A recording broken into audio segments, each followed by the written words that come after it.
this works. I like how it's just sitting on my scarf there.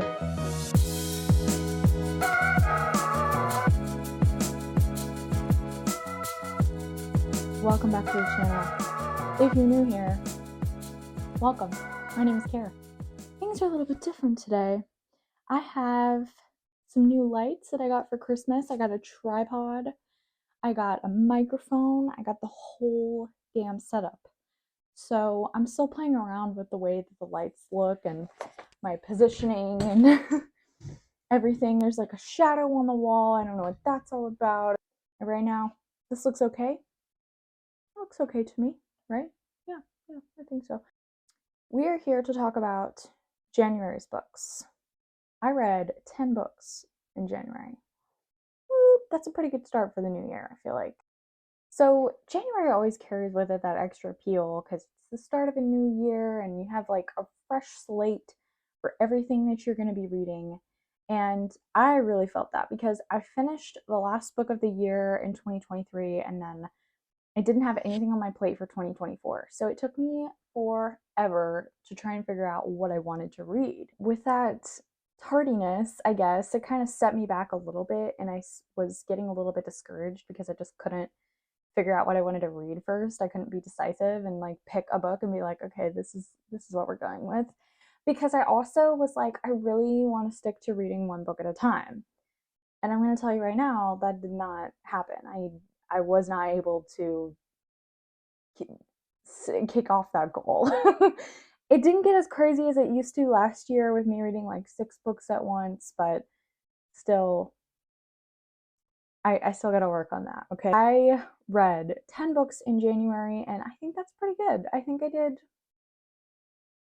I mean, I'm on track, actually a little bit ahead of schedule, which is great. I read 6-ish for a video, which you probably have already seen. It was my best books of the year video. The rest of them were pretty random, although I am challenging myself to participate in the Diverse Baseline Challenge, which is it's on Storygraph. I will link it down below.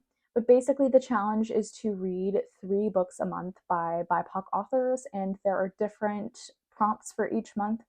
So for January, there were like 3 different prompts, and I'll get more into that later. I think I'll just dive into the books in the order of which I read them. And so that means that the first book that I finished was Instructions by Neil Gaiman. This book was interesting. It was like, it's a children's book. So it's funny that I ended up finishing this one first this year because I was in the middle of trying to decide whether I should start Chain Gang All-Stars first or start Fourth Wing first or like start another book like for something completely different. And we were weeding books at the library, which means that we were just getting rid of old books that don't circulate in our collection. And this book was one of them, and it's by Neil Gaiman, who I've read before.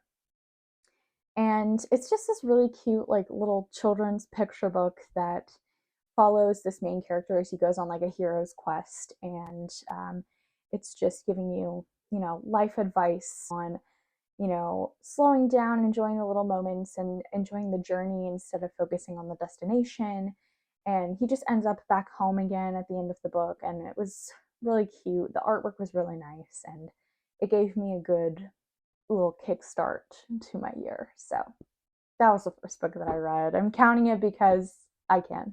And I did go ahead and just rate this one. I rated it 4 stars because it felt right to me. It wasn't like a life-changing read, but it was enjoyable, and yeah.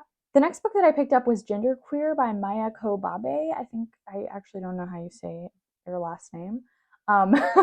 But this is something that I've been wanting to read for a really long time. I have always seen this one when it comes up on like banned books lists because Maya is a genderqueer person and writes about really sexually explicit things and uncomfortable things. And I think this is categorized as, I think it's cataloged as YA, at least in our collection.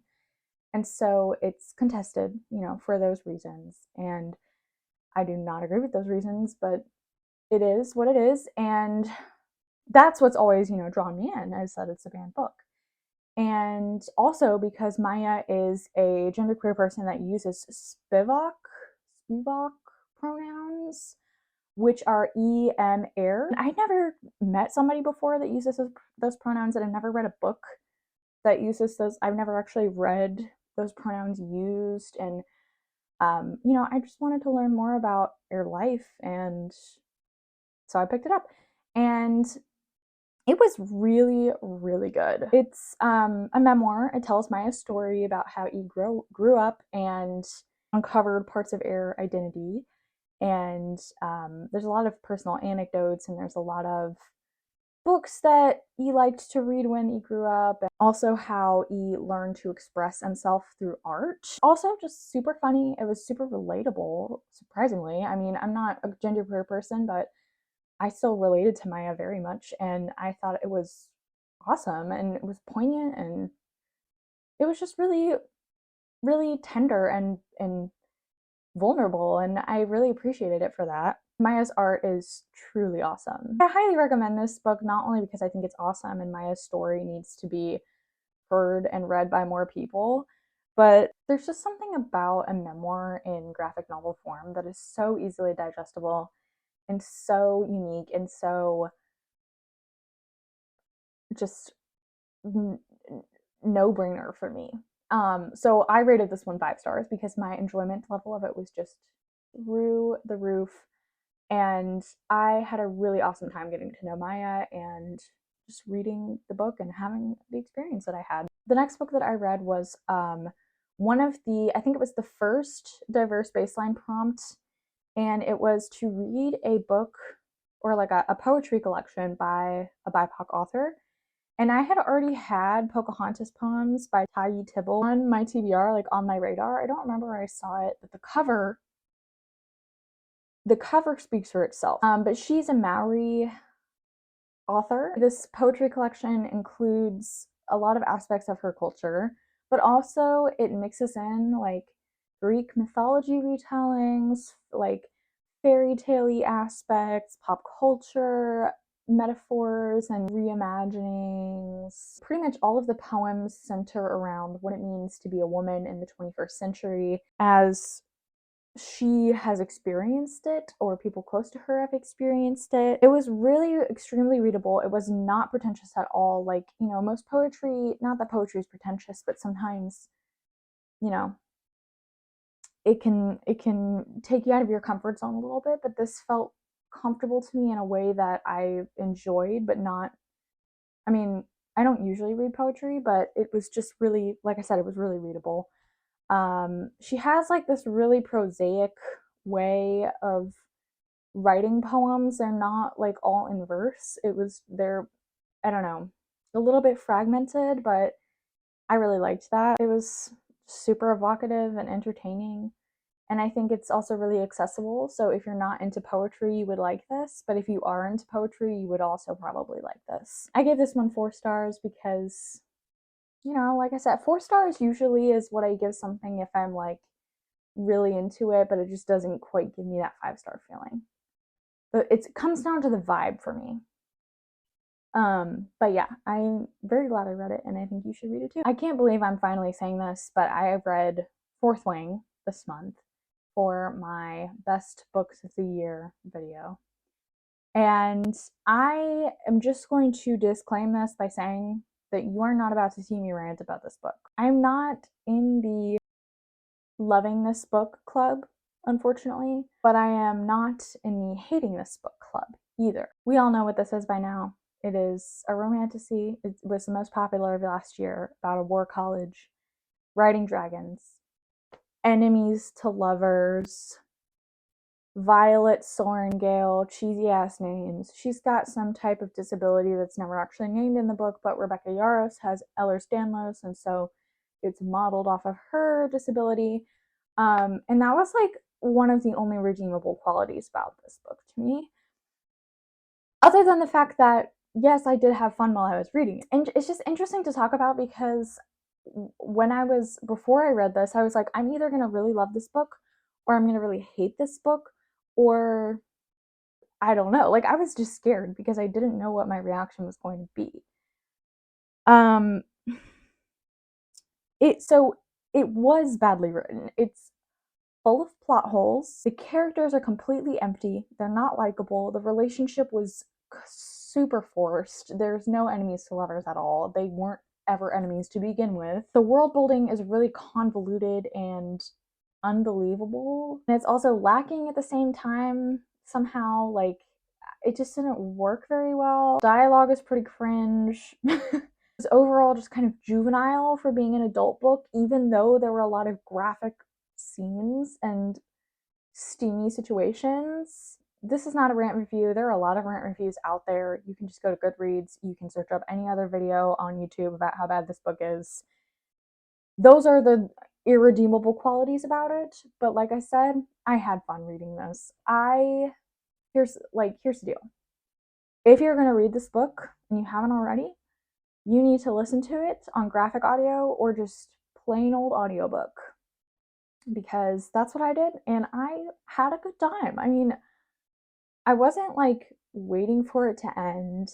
I wasn't feeling like even though I saw all of the weaknesses for what they were, I still had a good time because at the end of the day, it is very entertaining. The graphic audio is really actually pretty fun. It's got a full cast and it's got sound effects and all this other stuff. The first half of it while I was listening to it was the only half that was out, so I had to read the rest of it on like regular audiobook because this book is so popular that I could not hold on to my library copy because somebody else had put a hold on it. And Matthew listened to the very beginning, like the first 2 hours of this book with me while we were driving on a road trip somewhere, and that was super fun. So I think that did contribute to my enjoyment of this. If I had just sat down and read it, I probably wouldn't have liked it as much, but I did overall, at the end of the day, have a fun time. So that's why it got 3 stars. And that's probably all I will say about this book for the end of time. I'm probably going to forget about it. I probably will read Iron Flame at some point. And then I might rant some more, but yeah, we're going to move on. 3 stars felt right. It was probably like 1 stars for the book itself and 2 for the entertainment sake. The next book that I read was Chain Gang All Stars by Nana Kwame Adjei-Brenyah. This book was, it's hard to talk about because it was hard to read. Stay with me here because I did like this book. It was just really hard to read, but I think it is meant to be that way because it is set in a dystopian reality that's not like too far removed from our own, where the prison system is supplemented by this program called CAPE, and I don't remember what it stands for, but basically if you are a prisoner and you've been convicted of murder, you can sign up for this program, and instead of like serving out your sentence until you get the death penalty, you can basically like lottery yourself up for a chance at freedom by killing other people in this like gladiator style, corporate sponsored, live broadcasted entertainment format. And it's just so bizarre. So we follow a whole bunch of different perspectives, both of links on the chains that are competing against each other for freedom, and also people outside of the program, people who are watching it, who are spectators, people who are like fighting to end the neo-slavery that is the CAPE program. And we really get to see how this reality affects everybody involved. So like nobody is outside of it really, because everybody has like a stake in the game. The overall impression that I got was that this author is incredibly impressive. This is his debut novel, and he did a lot of research on this. There are footnotes in, kind of scattered throughout the book, and they're all based on historical precedent that has both inspired and informed what's going on in the book. And then he links it back, like in the pages to give it context, which is just really, really genius. The end of the book really reminds me of The Handmaid's Tale, and I'm comparing the two because they are both dystopian novels where you follow these characters that are put in these really impossible situations that are dangerous to themselves, and they try to figure out how they can get out of it. And then once they get close, you have this like moment of hope, and then that's all there is. And it was just really interesting to see that and for me to like make this connection. And I also think that the purpose of a dystopian novel is to put the reader in a position where they can imagine what reality might be like if it was like, you know, not reality. And it gets you thinking, it gets you, you know, like through the use of these metaphors and different analogies and different ways of seeing, like putting things into perspective in a way that we might not ever see, but it's still possible. It just is very eye-opening and thought-provoking. And yeah, I know some people who love this book. I know some people who hated this book. I don't think personally I'm somebody who could love this book, but I really appreciated it. And I thought overall, like the composition from an analytical perspective was really, really, really good. And like I said, that The Handmaid's Tale is one of my favorite books ever. And me, comparing this book to that is me seeing, like, raising them up to the same level. Like, they are genius works. So I really thought this was amazing. It was interesting because when I read, I usually am reading for, enjoyment, for that 5-star feeling. And this did not give me that. And it made me, it was really hard to read, like I said. But yeah, it was just interesting to have a different kind of experience and still appreciate it. I think it definitely deserves 4 stars, and it deserves the hype and the attention. Hello, it's Editing Kara. My microphone did something really weird in this video. Like, pretty much the rest of the audio from here on out is going to sound pretty bad, so I'm really sorry. I don't know what happened. I only filmed this once, so this is what we got. Next time it will be better, but thank you for bearing with me. Then we had Tom Lake by Ann Patchett, and I can safely say that this book was my favorite book of the month. It was, I literally have no notes on the writing. It was, other than just me, I could sit here and tell you all day about how much I loved it. The story is narrated by Laura to her 3 adult daughters while they are home on their cherry orchard in Michigan during COVID. So they, are all forced to spend time together and harvest the cherries. And Laura is telling her daughters this story about the summer that she first came to Michigan and starred in a play with her ex-boyfriend who became a movie star. And so the daughters have had this fascination with that guy, and they finally want to know what actually happened that summer and why she quit acting and like all of this, all the juicy details. Patchett's writing through Laura is simply impeccable storytelling because you get her reflecting on the past while also living out the present and processing the present. And you get the daughters like interrupting periodically throughout the story, but it's just in this smooth and sinuous and really engaging way. And by the way, Meryl Streep narrates the audiobook, and if that doesn't sell it for you, I don't know what will, because I only listen to this on audio, and I swear to God, if Meryl Streep narrated her grocery store list to me, I would listen to it all day, every single day for the rest of my life. Like, I could just envision everything in my head so perfectly. It just really feels like you are experiencing it alongside Laura all over again. And I actually described it to somebody as like getting a nostalgic feeling for something that you never experienced. And that right there is the 5-star feeling. Like, that is what led to me experiencing this joy while reading this book. And of course, Meryl Streep contributed to that as well. And it was just perfect. It was so good. Please go read this book. I am begging you. I'm begging you. I have never even seen Our Town. That is the play that they were starring in. It's like it's central to the plot. I've never even seen Our Town, and I loved it. It's one of my favorite plays now. In between reading books for the video that I was working on this month, I also read That Time I Got Drunk and Saved a Demon by Kimberly Lemming. This one was for another diverse baseline prompt. I think it was read a book by a BIPOC author with a fat main character.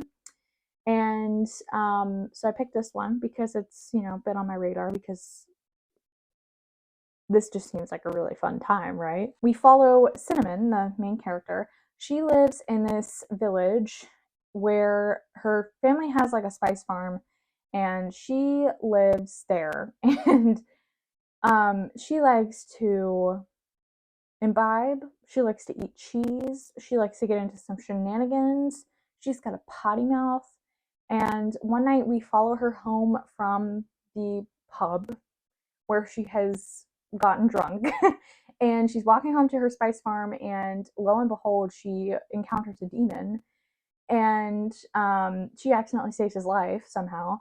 And then we find out that, like, the demon is on this, he has this ulterior motive that he needs Cinnamon's help with, for reasons that I don't want to spoil for you. And so then they end up going on a quest together. And the quest is really quite fun, and they just get up to all sorts of crazy shit. The main character is an absolute hoot. We follow her, we're in her perspective, but her internal dialogue and her external dialogue is just really, really funny. I was laughing out loud at some points. I would say this is like pretty cozy fantasy. There's medium-ish stakes. There is some fighting going on. This is also kind of like a shifter romance because, the Cinnamon and the demon inevitably end up having feelings and whatever. It did get a little bit insta-lovey, which, I mean, I wasn't like expecting the world from this book, but it kept me super entertained. It was funny, it was silly, it was just a little bit cozy, and the characters were fun. We got to meet a lot of different people along the way. There are 2 other books as of right now, and I think there's going to be more following the other characters. I'm definitely interested in reading more by this author, and while I did think some points of it were a little bit cringe, I didn't like not enjoy it. I liked it more than Fourth Wing, so I gave this one a 4 stars. It might be more like a 3.5 if I, continue to forget about what actually happened, but yeah, this was fun. I mean, I'm glad I read it. Then I read Monstrillo by Gerardo Samano Cordova, and this is a debut author, and this book was read for the Best Books of 2023 video, like you've already seen. I also counted this one for one of the diverse baseline prompts because the last one for January was to read a book by a Latinx author, and I believe that Cordova is Mexican. And so this one is set in Mexico City, New York City, and Berlin throughout different points of the novel. And basically, the main couple, Magos and Joseph, they have a son named Santiago who dies when he's about like 10 or 11 years old, I believe. And in their grief, well, in Magos's grief, she cuts out a piece of his lung, and then she goes back to Mexico City to be with her family, and she feeds the lung, and the lung begins to grow into something that is not a human. It is a monster. They eventually call it Monstrillo. Things progress from there. I found myself comparing this one to Bunny, which is another one of my favorite books ever. Whenever I have like come across a weird book like this one, I am like, how does this stand up to Bunny? And I think if you liked Bunny, if you like weird books, you are gonna like this one. Frankenstein, right back here, is also another one of my favorite books, and it kind of reminded me of this too, because we create this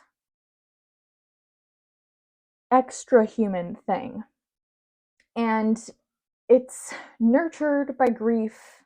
It's born of grief basically and becomes its own thing, fueled by the grief. And it's really interesting to see how things progress from there. This book, it is classified as a horror, but I found it to be way more literary than that. It was super gay. It was very vulnerable. It was like really, really touching.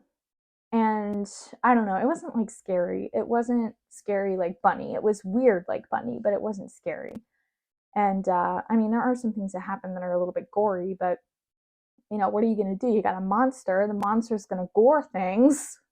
It was, I did see like one thing coming toward the end, but the rest of it was like kept me very much on my toes. And the whole time I was kind of like, what the fuck am I reading? And then towards the end, I was like, that was really good. I thought this book was fantastic. And I did give it 4 stars. And I will be thinking about it and recommending it. Then I read Bright Young Women by Jessica Knoll.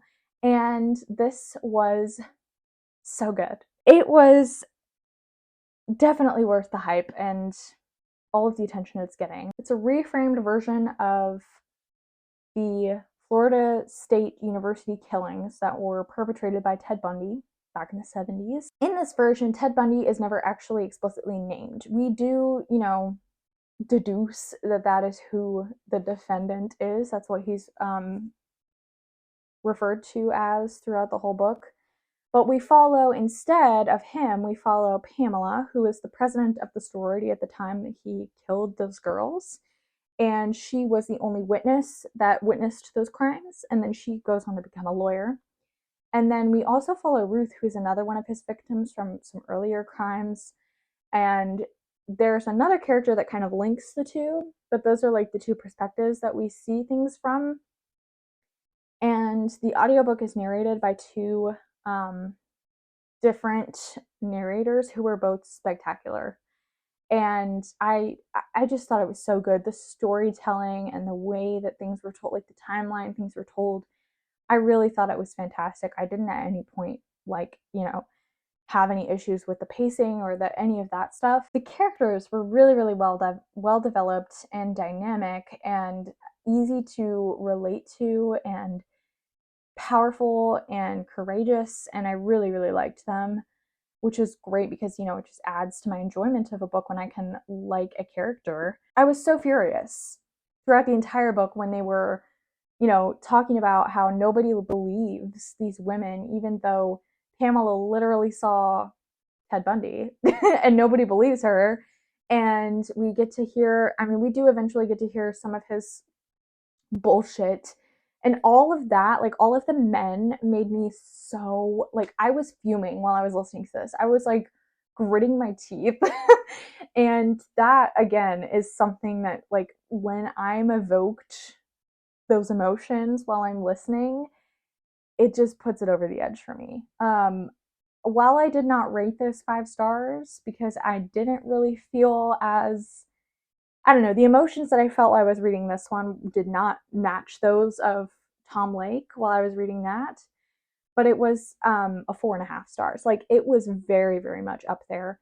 And again, this is something that I will be recommending constantly because it was just so, it was so good. It was so good. So then the last book that I read this month, I actually am not going to talk to you about because it was published by St. Martin's Press.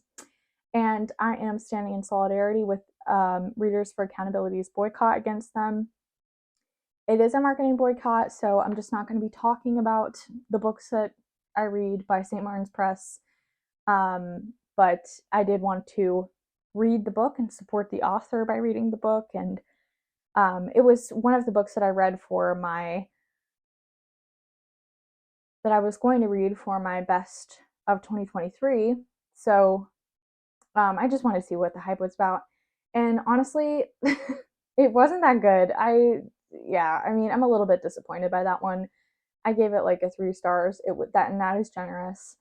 Yeah, I don't really have much to say about it, honestly, which I guess is a good thing. I'm not really telling you what it is.